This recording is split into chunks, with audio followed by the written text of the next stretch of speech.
Did you know that nearly 30% of escrow officers leave the industry within the first year? Today, we're going to kick off a two-part series that covers some of the fundamentals of becoming a great escrow officer. Today, in part one, we're going to cover two topics: know your place and know your product. What I mean by that, just briefly, we got to recognize where we're at in terms of the transaction and how we relate to all of the people involved in the transaction. That will help us with our customer service and our presentation and our presence. And number two, we got to know our product. So we're going to talk a little bit about the title insurance product, the ins and outs of escrow, knowing different styles and structures of transactions and deals and things like that. So number one, you got to know your place. First and foremost, know your place. We are uniquely positioned within the real estate industry, or I should say within the transaction, where we've got a couple of areas that we have to be aware of. First and foremost, we function as a fiduciary. So by our very definition, we ought to be a disinterested third party. What I mean by disinterested is we don't have a vested interest in any part of the transaction. That's what makes us special. That's what gives us the ability to be able to handle the funds of the transaction, the required legal instruments of the transaction, and make sure that the wishes and desires and obligations of the contract are met and not handled by any one of the vested parties of the deal. So we're the fiduciary. Number two, there's lots of legalities that live within our industry. We have to know them all, which is interesting because most of us are not licensed attorneys, yet we have to know so much about the ins and outs of the legalities, rules, regulations, laws that govern real estate and the different things that can and can't be done. We have to know those because our business partners don't always know all of those things, nor is it something that they're necessarily going to dive into. They specialize in listing a house, selling a house, writing a loan for a house. The title company, we have to understand what goes into transferring that title of that real estate and handling that money. And there's just a lot of regulation that surrounds those activities. We get to know all that stuff. But in doing so, that puts us in a really cool position where in my mind's eye, I see us as the hub of a transaction. I've heard people put it this way before as well. But if the real estate transaction, if you look at it as a wagon wheel, you've got different spokes on that wheel, different professionals that provide different services, all of them extremely important. And interestingly enough, almost every one of those spokes are customers of ours, right? Yet we have to serve as the hub. Everything ends up landing on our desk in order to consummate that transaction and complete it, close it, fund it, and record it. So all of this stuff puts us in a unique position where we have to be very highly educated, have a really good moral compass, and an ethical outlook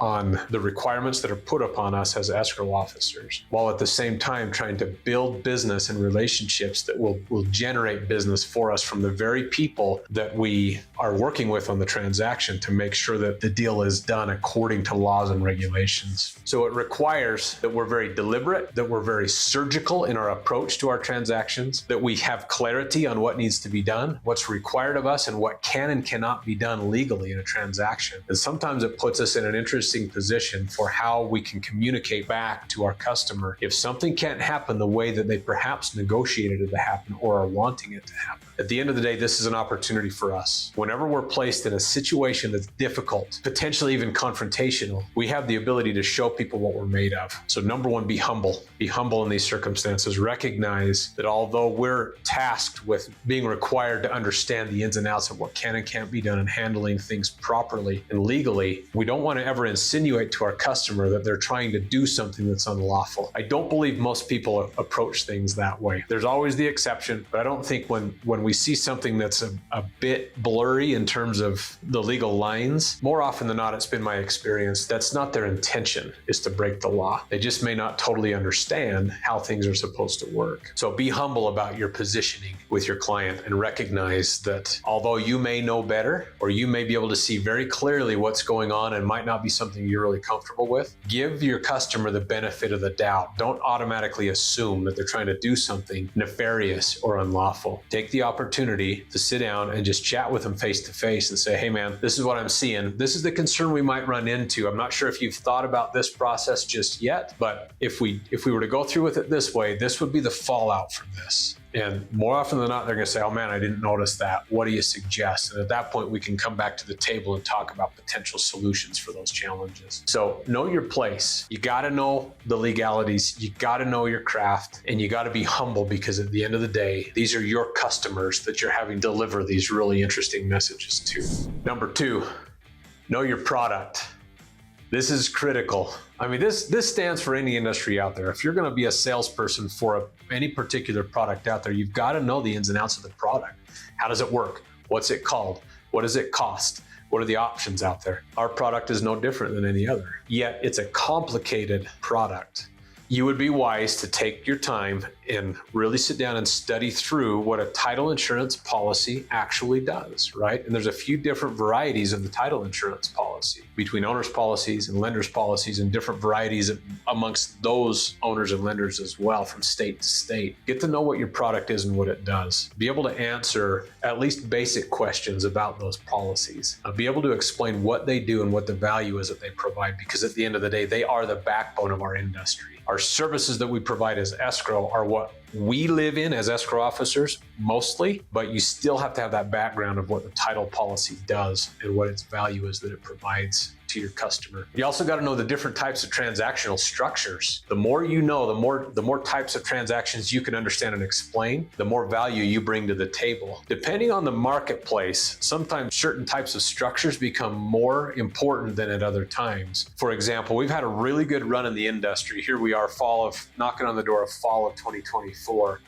And the real estate industry has just been soaring for the last 12 years or so. The point I'm going for is, in a favorable market, you see standard transactions taking place. Nobody needs any sort of a creative situation, right? Or thinking outside of the box. They can just walk into the bank, get the loan they need for the house that just got built. When the market changes and factors come into play that are less favorable for the parties involved, perhaps higher interest rates, higher price structure, then you might see different transactional types or structures come into play, like a seller financing transaction. Do you know what a seller financing transaction is? Do you know the different styles of seller financing that have been used historically and how they differentiate? If you don't, I'd recommend you study them and learn them. When you can bring a knowledge to the table of different types of transactions, then it suggests to your customer that you take pride in what you do, and you're one that can handle pretty much anything that gets thrown at you, right? So understand, learn the different styles of transactions. And then closing docs as well. This is a no-brainer. You got to understand a closing package and be able to walk a borrower through a closing package. Now, again, interesting concept, because that closing package doesn't belong to us. It typically belongs to the lender. Well, it always belongs to the lender, and it's the lender's docs to explain, but that's just not always the situation that we're asked to represent. We have to be able to walk through those documents as escrow officers and help the borrower understand what the obligation is that they're signing here. So having a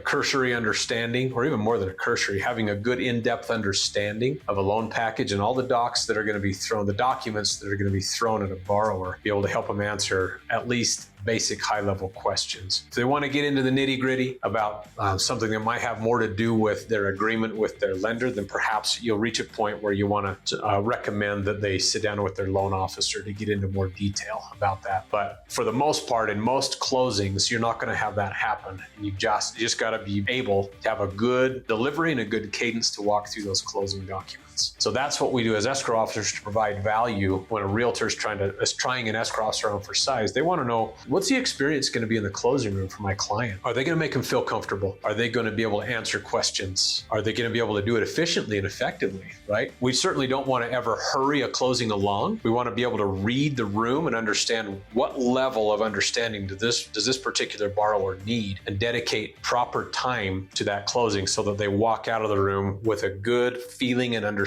of what just happened in there. But the speed of a closing can adjust from customer to customer. And so it's that fine line of being able to go as efficiently as you can without rushing or hurrying something too much to where your borrower or the seller, whatever the case may be on that particular closing, that they feel like they're being rushed and not giving ample time to review and understand what it is that they're being asked to sign that day. So knowing your product is really important.